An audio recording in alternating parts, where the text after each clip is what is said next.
My precious child, I see you there at 2 a.m., refreshing your banking app for the 5th time tonight, hoping somehow the numbers changed. I watch you calculate and recalculate the same bills, moving money around like puzzle pieces that never quite fit. I feel your chest tight in the grocery store when you put back the name brand cereal, when you choose ground turkey over ground beef, when you count every dollar twice. Your anxiety is crushing you and the weight of not enough follows you everywhere. But I need you to stop looking at your empty account and start looking at my full storehouse, because what I'm about to show you will change everything about how you see provision.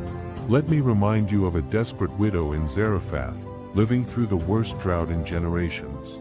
For 3 long years, no rain had fallen.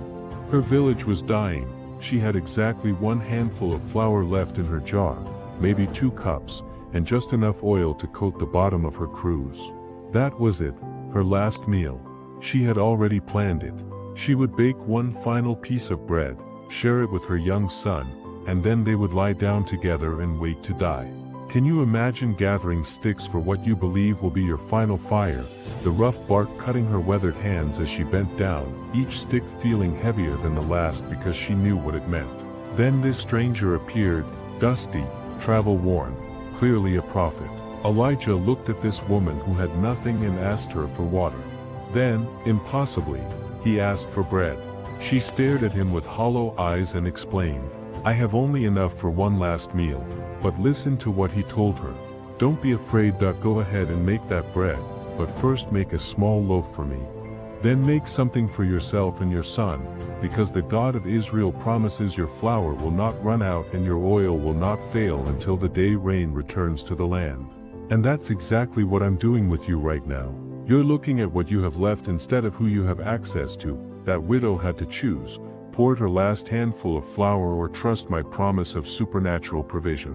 Every day for the next 3 years, 1,095 days, she reached into that flour jar, expecting it to be empty. Every day there was enough. Not abundance, not overflowing wealth, but enough. The oil never failed, her son never went hungry.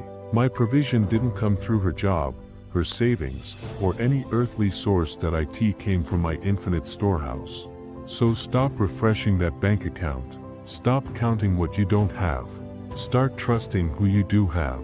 I didn't create you to live in financial fear, calculating every penny while anxiety steals your peace.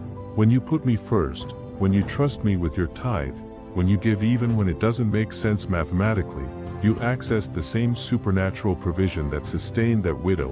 Your resources don't come from your employer, your side hustle, or your investment portfolio.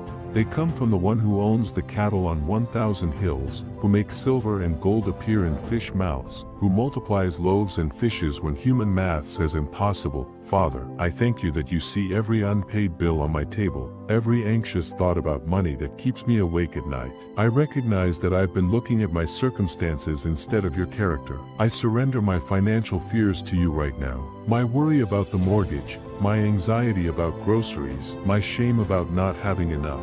Help me to trust your provision the way that widow trusted. Teach me to put you first, even when my calculator says I can't afford to. Show me how to live with open hands, giving and receiving according to your wisdom, not my fear. I choose to believe that your resources are infinite, that you will provide everything I need according to your riches in glory. Let my faith grow stronger than my anxiety, my trust deeper than my fear. I will not be afraid because you are my provider. Amen.